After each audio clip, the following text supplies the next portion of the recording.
하나, 둘, 셋. 여러분, 반갑습니다.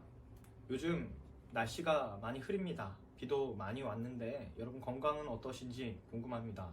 한 주 시작 건강하고 활기차게 시작하시기를 간절히 소망합니다. 오늘은 잠언 어떻게 읽을 것인가 마지막 시간, 네 번째 마지막 시간입니다. 시간인데 이 네 번째 시간에 함께 나눌 내용이 가장 어렵습니다.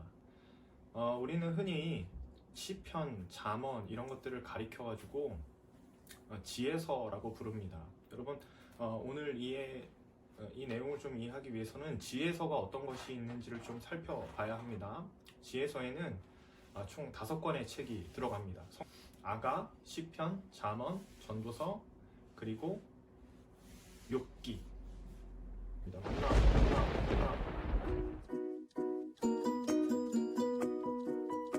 여러분, 시편과 아가서는 보통 시문 혹은 노래로 분류되기 때문에 차지하고서 나머지 3권의 관계를 통해서 오늘 이야기를 좀 나눠보려고 합니다.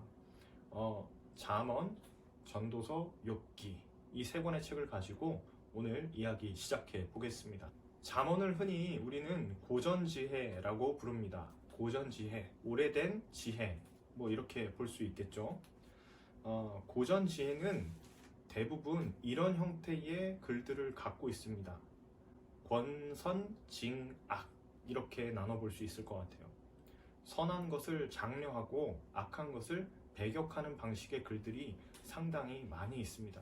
전래동화 이야기를 봐도 그런 내용들이 많이 함축되어 있다는 것을 우리는 느낄 수 있어요. 예를 들어서 여러분, 흥부와 놀부 이야기는 되게 유명한 이야기잖아요. 이 이야기의 교훈이 뭘까요?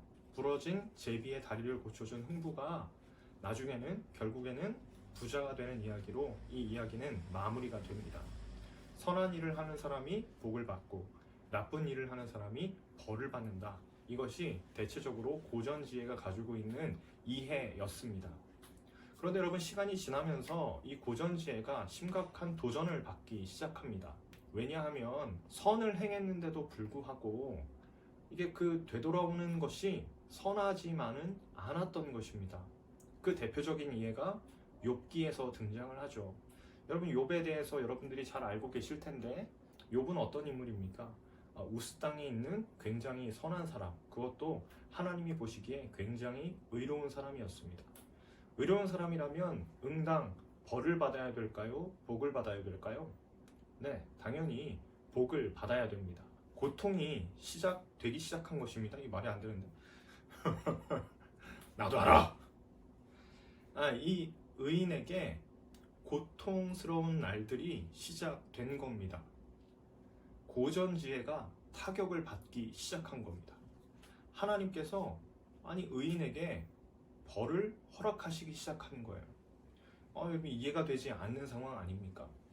그래서 고전지혜와 이 욥의 다툼이 일어나는 장면이 욥기서에는 등장을 하는 겁니다. 고전지혜가 과연 맞는지, 아니면 이 고전지혜가 틀렸다고 항변하는 것이 옳은 것인지를 놓고 상당히 스트러글, 그러니까 분쟁이 있는 장면이 이 욥기서에 등장을 한다는 겁니다. 그런 고민의 시간을 지나고 나서는 어떻게 될까요? 전도서로 가면 회의주의에 빠지게 됩니다. 모든 것이 헛되다 이러면서 이 지혜에 있는 과거의 모든 지혜들을 다 물거품으로 만들어 버렸다는 이야기죠. 대체적으로 우리는 전도서를 회의주의적인 책으로 읽습니다. 그럼에도 불구하고 이 전도서의 가장 마지막의 고백은 뭐냐면, 여전히 여호와를 경외하는 것은 참된 지혜의 근본이라고 하는 것을 끝내 이야기하고 있다는 점이 주목할 만한 점입니다. 한편으로는 이런 생각이 들어요. 성경 안에서 이런 고민들이 있었다는 겁니다. 고전 지혜를 두고 그리고 또 고전 지혜가 위협을 받는 상황, 그러니까 우리 안에 선을 행해도 여전히 부당한 일들이 있을 수 있다는 그것을 놓고 씨름하는 사람들이 바로 성경의 저자들이었다는 것입니다. 이런 고민들과 관심이 성경 안에 녹아져 있다는 것은 너무 의미 있는 일이 아닐까, 그런 생각을 해보게 됩니다. 여러분, 서두에 이야기했던 것처럼 이 고전지혜는 모든 상황에 다 적용될 수 있는 만능 키가 아닙니다. 알맞은 곳에 알맞은 상황에 쓰일 때에 비로소 참된 지혜라고 할 수 있을 겁니다. 오늘 하루도 하나님의 말씀으로 열어가시는 여러분들 되시길 바라고요. 또 이어지는 한 주도 하나님의 말씀 가운데 굳건히 승리하는 여러분 되시기를 간절히 소망합니다. 오늘 이 편집본에는 오타가 있습니다. 한번 찾아보시기를 바랍니다. 안녕!